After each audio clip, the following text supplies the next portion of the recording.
विकास खंड मितौली क्षेत्र के ग्राम पंचायत जानकी नगर के ग्रंट के भगवानपुर गांव में 5 दिवसीय बौद्ध कथा का आयोजन किया गया, जिसका शुभारंभ भाजपा प्रदेश प्रवक्ता एवं पूर्व राज्यसभा सांसद जुगल किशोर व ग्राम प्रधान विजय सिंह द्वारा तथागत गौतम बुद्ध और अम्बेडकर की प्रतिमा के समक्ष दीप प्रज्वलित व पुष्प अर्पित कर फीता काट कर किया गया, जिसमें भाजपा प्रदेश प्रवक्ता जुगल किशोर ने डॉक्टर भीमराव अम्बेडकर तथागत गौतम बुद्ध भगवान बुद्ध कांसीराम साहब के विचारधारा को लेकर लोगों को बताया और कहा, पंचशील का अगर आप सभी लोग सही से अगर पालन कर लें तो आप सभी का कल्याण होगा। वहीं कथावाचिका से कहा, किसी धर्म को लेकर आप लोग टिप्पणी ना करें, लोगों को एक अच्छा राय दें, लोगों को एक समानता का विचार बताएं, बुद्ध के विचार को जन जन तक पहुंचाएं। जो यह कार्यक्रम दिनांक 11 नवंबर से 15 नवंबर 2023 तक रात्रि और दिन में चलेगा, जिसमें कथावाचिका मीना बौद्ध व परम सहयोगी शिखा बौद्ध द्वारा मधुर वाणी से संगीत बुद्ध के विचार एवं गीत संगीत से लोगों को आनंदित करेंगी। बेशुमार मुसीबतों को झेलते हुए इस कारवां को यहाँ तक लाया। उन्होंने कहा अपने शब्दों में, बड़े मुसीबत कारवां को झेलते हुए यहाँ तक लाया, इसे आगे न ले जा पाना तो उसे पीछे भी मत जाने देना। उन्होंने कहा कि हमारी पूजा मत करना, अगरबत्ती मोमबत्ती मत लगाना, लेकिन किताब को मत छोड़ना। हमारी पूजा वही है कि जो तुम शिक्षा ग्रहण करोगे, जो शिक्षित बनोगे, किताब पढ़ोगे। हाथ में किताब होनी चाहिए।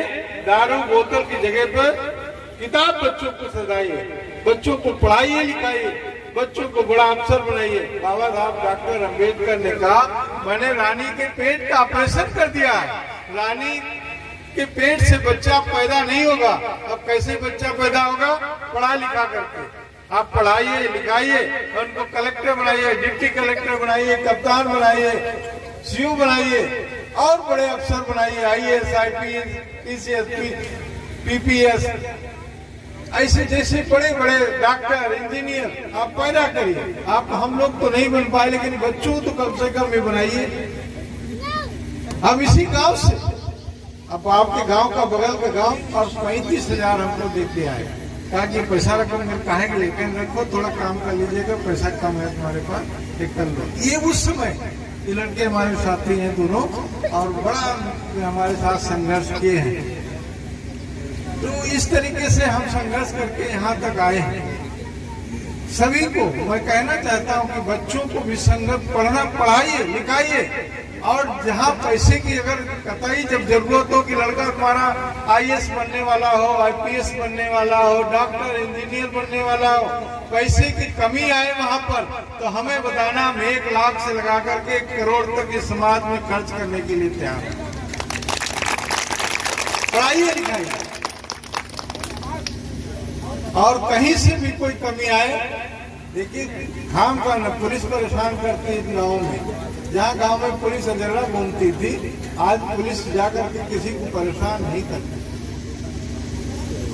किसी को परेशान, न किसी को पुलिस। तपोवन पर उन्होंने ऐसी तपस्या की, उनको ज्ञान प्राप्त हुआ, और फिर पूरी दुनिया में जहाँ जब जहाज नहीं था, हवाई जहाज नहीं था, रेल नहीं थी, ट्रेन नहीं थी, बस नहीं थी, लेकिन पूरी दुनिया में परचम लहराया।